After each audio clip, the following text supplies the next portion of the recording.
Assalomu alaykum. Butun dunyodagi vatan sevgan barliq qarindoshlarim. Yakshanba kuninglar xayrli bo'lsin. So'zimni boshlashdan avval yana deydigan gapim burunqiga o'xshash. Vatanimiz, millatimiz bog' bo'lsin, millatimiz omon bo'lsin. Asli men bugun deydigan gapimni Xitoy tilida degan bo'lsam yaxshi bo'ladi.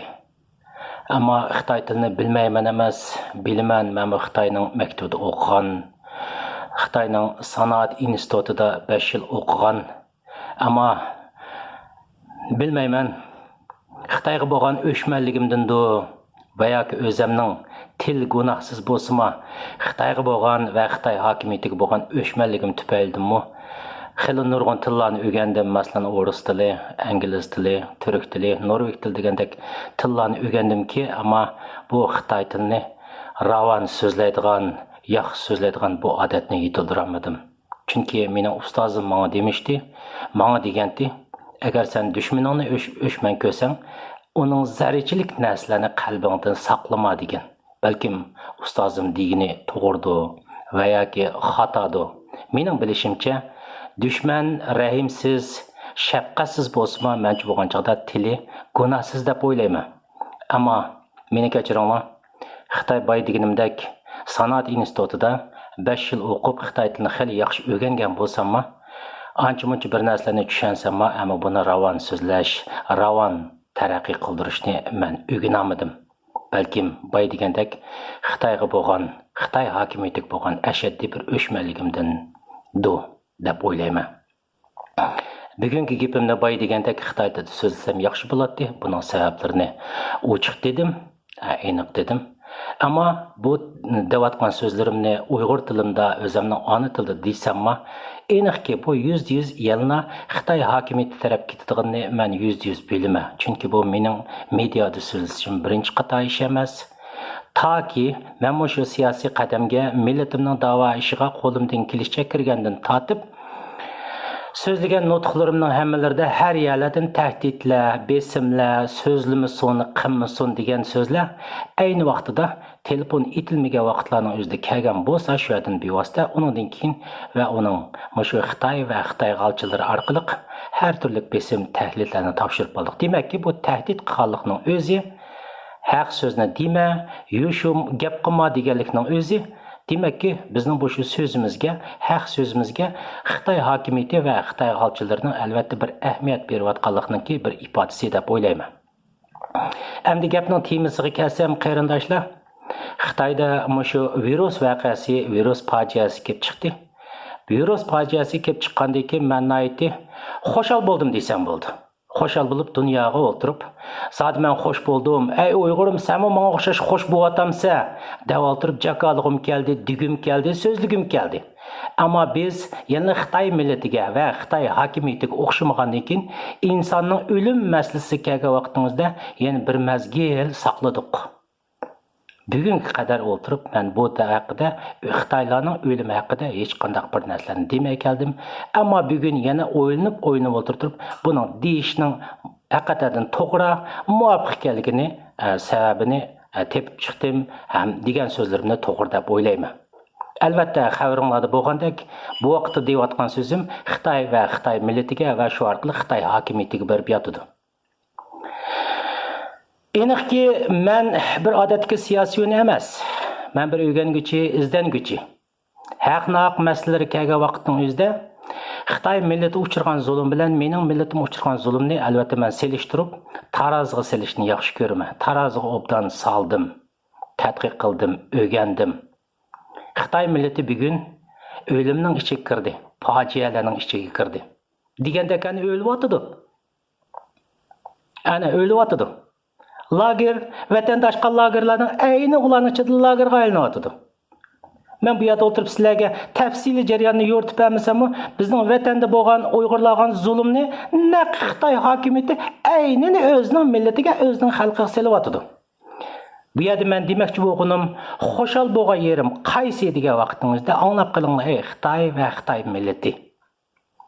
Sizlar ayni vaqtida bizning vatanimizga qonli qirg'inchilik bilan 1949-yil kirgandan tortib, ta bugunga qadar 70 yil pilonliq bu millatni qirg'in qilib keldinglar. Buning bir necha o'rnaklari shu, masalan atom.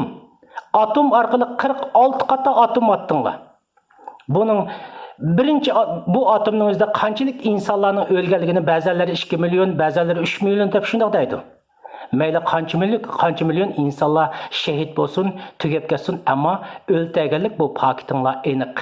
46 qatimliq atomni faqat va faqat mening ziminimda, Uyg'ur ziminida atqanlikning o'zi bu millatni o'ltirishga tegishli barliq usullar bilan o'ltirma deganligining isboti edi. Ham shuni shunda qildinglar. Bu o'limda qanchalik insonlar oldi bilmasammi, ammo mening 9 yoshga kirgan vaqtning o'zida shu atom sabablik kasal bo'lib 24 yoshga qadar davolatib qanchalik pullarimiz ketdi, davolatib eng oxirida 24 yoshda o'lib ketgan Gul Jamilam ismli bu singlim ana sizlar atgan atomninki qurboni. Mushuninga misol talay Uyg'urlar o'ldi. Talay Uyg'urlarni yerlarni vayron qildinglar. Tarixchilik yerlarini vayron qildinglar. Muhitni vayron qildinglar. Talay go'zal yemekliklarimizni, go'zal mevalarimizni vayron qildinglar. İnsanlarni o'ldirdinglar. Onundan qolmadinglar. Uyg'urning ziminida azraqla o'tirib sizlarning razil hokimiyatinglarga, siyosatinglarga qarshi bosh ko'targan insonlarning hammasini razillik bilan quritdinglar. Razillik bilan o'ltirdinglar. Masalan G'ulja, masalan Urumchi. Biz buni ta hozirga qadar men qalbimda buni Xitoy hokimiyati qilyotidi deb tushungan bo'lsam-mu, Xitoy millatining ta bugungi qadar ashinchilik Uyg'ur millatiga selayotgan zulmga, qirg'inchilikqa, erkiy qirg'inchilikqa sizlarning hech nima demay tug'anliginglarni o'zi, demak ashu razil hokimiyatinglarga chavoq chaqalqlarning o'zi sizlarning naqadarki shunchalik gunohga, jinoyatga patqanliginglarning isboti. Bunun isbotining bir isbotini men deb berayin. 2009-yili vatanimizdagi Uyg'urlar 2009-yili Xitoy hokimiyatiga qarshi tinish bilan namoyish qildi. Bu namoyishni o'zinglar bulonchilik to'polonga aylantirdinglar. Xitoy hokimiyati kelib bostudi, o'ltadi, yana ertasi kundagi chiqib harbiy qorallanmagan puxrachiq kiyimlar bilan o'xshash kaltaklar bilan qorallangan saqchilarga chiqib butun xalqlarni ur qildinglar, so'q qildinglar. Bu yetmidi. Yana odatdagi puxralaringga chiqib Uyg'ur millatini ko'chada tutgan yerning o'zida tashlar bilan, xishlar bilan urib o'ltirdinglar. Asli bu sizlarning xatoliginglar edi. Shu vaqtidan tortib mushu xalq nima uchun to'polon ko'tirdi? Nima uchun mushu razil hokimiyatga mushunchalik qarshi turdi degan bir narsani o'ylab ko'rmadinglar. Sizlar shu vaqtdan tortib toki 1949-yil albatta bizning ziminimizga kirganda tortib shu jinoyatga patqandinglar. Ammo sizlarning psixologiyalaringiz bilan, masalan, o'rislarning psixologiyasi boshqa millatlarning psixologiyasini men selishtirib ko'rdim. Men bugünkidek sizlarning virus fojiasida o'lishinglar, o'layotganinglarga qarta, xo'shal bo'lgan kayfiyatimni ifodalashdan avval nechkul o'ylanib, sizlarning bizga sağgan zulminglar bilan, masalan, o'rislarning chechenlar bilan eppaga ishlarini misolga selishtirdim va yoki boshqa millatlarning ishlarini selishtirdim. Masalan, o'rislar chechenlar bilan jang qilgan vaqtning o'zida ya mamlakət O'rus anlarının Checheniya maydoniga kirib o'zining ballalarini bu Checheniya urushdan ep ketganligini dastlab qadamda men ko'rdim. Sizlar buningga o'xshash insonlikqa yotadigan hech qanday bir ishni sizlar qilmadinglar. Aksicha, ashu razil hokimiyatinglar bilan birlashib, Uyg'ur millatini qanday o'ltiradigan usullar bo'lsa aktiv hamkorlashdinglar. Maktabdagi misolni olsak, men ayni vaqtning o'zida maktabda o'qiyotgan vaqtimizda bir yil tayyorlik darsi o'qiydik. Tayyorlik darsi o'tgan vaqtimizda bizga Xitoy tili o'qituvchimiz shunday misolga keltirdi. Biz dunyodagi shunday bir hiligar millat degan ma'noda har qanday ishning qilgan vaqtning o'zida o'zining yig'ida o'zining meyni qo'rish kerak degan taktika, hilimekrlar bilan jumlalarni tuzab beradinglar. Bugun qanday bo'layotdi ishlar? O'zinglarning meyda o'zinglar qo'rilayotmayotgansizlar? Bugun sizlar o'lyapsizlar. Qırılıvatsızlar-gı. Tügevatsızlar-gı. Yığılavatsızlar-gı. Ölüvatsızlar. Ben xoşalman bugün. Xoşal bo'lgan chog'da ayt xoşal. Çünkü bu zulümni sağandın tatip, sizler aşı rezil nahaq hakimiyetinin kendine çavak çep tuğandın tatip, bu ölümni sizler oturup özünlerine hak ettinler. Ölüşki tegişlik sizler. Kırılışki tegişlik sizler. Kırılınlar. Çünkü bir zalim hakimiyetinin kendine tutudunlar. Bu yetmedi. Endi Yipek yolu arqılıq sizlərinin bu kommunistik hakimiyetinler dünyaya xocu buluş üçün Uyghur milletidek bu milletini qırıp taşlaydıgan bu stratejini yol qoyğan vaqtның özdümü, yeni bunu aktif çavak çaldыңlar. Bunun tipik misali qaysiti? Bunun tipik misali lagergo. Lagerga milyonlab Uyg'urlarni işe akirib aldыңlar. Bir Xitoy chiqib, ma siyasatning xata degan Xitoyni men anglab baxmadim. Anglab baxmadim. Xata bo'lgan taqdirning o'zidimi 10 Xitoyning bir yerga kelib, Xitoy hokimiyati Uyg'urlarga mundaq erkiy qirg'inchilik qilyotdi. Bularning inson bo'lgandikin huquqi bor. Mao xata deb o'tirib 10 Xitoyning bir yerda o'tirib, tashqi dunyoda erkin dunyoda bo'lsa-mu 10 Xitoyning bir yerga kelib o'tirib, Xitoy hokimiyatining razil siyosatiga, ya'ni Uyg'urlarga tutayotgan razil siyosatiga qarshi 10 Xitoy kelib bir namoyish qilganlarni ko'rib baxmadik. Mana shundaq. Dunyoning 15 oydan keyin 15 qorong'u. Yig'lash, o'lish sizlar kelyotdi.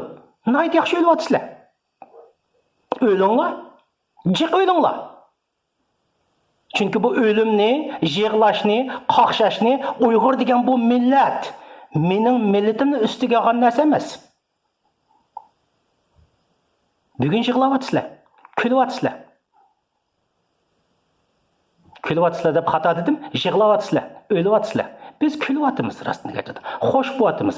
Garchi ko'nglimizning tegidan bir yerdan, ya'ni vatandagi xalqning qanchalik fojiali qilib qilishdan ansirgan bo'lsaqmi, sizlarning o'layotganinglardan biz xo'shal.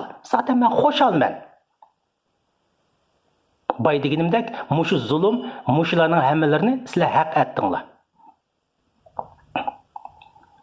Sizlarga deydigan gapim shu, qanchalik jiq so'zlasam, albatta shunchalik jiq so'zligim keldi. Ammo sizlarga deydiganim, Xitoy va Xitoy hokimiyati. Sizlar boshdan oxir adolatsiz maydonda turdinglar. Adolatsiz hokimiyatni qo'lladinglar, shuning kaynida turdinglar, yomon niyatinglarni, yomon strategiyalarni. Xuddi o'zinglarda deb ketgan 36 hila, 36 tadbirning o'yg'unlamagan, bu millatga samgan hilmikrlar qamidi. Jahonning shunday ikisi bor. Uyg'ur millatining dinini, madaniyatini yaxshi ko'rgan millatning bu millatning hatto dinini ichidan olmoqchi bo'ldinglar. Allohni sug'urib chiqarib olmoqchi bo'ldinglar. Chiqarib tashlamoqchi bo'lgandinglar. Mana bugun bu fojialarni o'zinglar ko'ryapsizlar. O'lyapsizlar. Qirilyapsizlar. Ichinglarda bo'g'ilyapsizlar. Yig'layapsizlar. Yana takrorday, men xushalman. Mushu xo'shal degan so'zim orqali jinoyatga bir jazoga tortilib ketsam-mu, men xushalman. Sizlar eng oxirida deydigan gapim, o'linglar. Jiq o'linglar. 100 minglab o'lmanglar. 100 minglab o'lmanglar. Milyonlab o'lmanglar. 100 milyonlab o'linglar. Vaqt kelib qolsa, o'limlarni 100 milliardga yetkazinglar. Ashundaq bo'lgan vaqtning o'zida Allohga, bu millatga, adolatsizlikka qilgan bu o'zinglarning jinoiy faktlaringizga, jinoyatinglarni shu vaqtda to'nib yeta olasizlar. Nima uchun biz o'lyapmiz? Nima uchun biz qirilyapmiz? Bu o'lim, bu jinoyatning manbasi nereden kelyapti? Degan narsani tezroq to'niy olasizlar.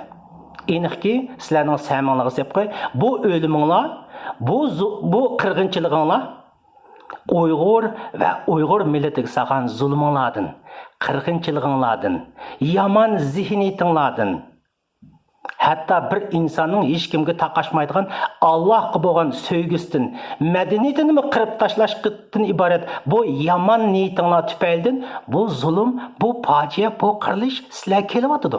O'linglar, sizlarga deydigan gapim. Keyin eng oxirida xo'shallik bilan sizlarga deymanki, Xitoy va Xitoy hokimiyati. sizlar aşı rezil hakimiyetinglarni og'dirib tashlamag'icha bu millatga silayotgan zulminglarni qilayotgan zulmlarni to'xtatmoqchi, adolatga, haqqa, to'g'riga qaytmoqchi sizlar o'lisizlar. O'linglar, o'linglarni o'lishinglarni tashabbus qilib. Yana eng oxirida aytadigan gapim, hech qachon 10 minglab, 100 minglab, 1 millionlab o'lmanglar. 100 millionlab o'linglar. O'limni milliardga yetkazishga tirishinglar. Xo'sh. Rahmat qarindoshlarim. Xato so'zlagan bo'lsam, xatoligini tashabbus deb qo'yasizlar, ayrim kanalga yezib qo'yasizlar. Xo'sh, Allohga omonat.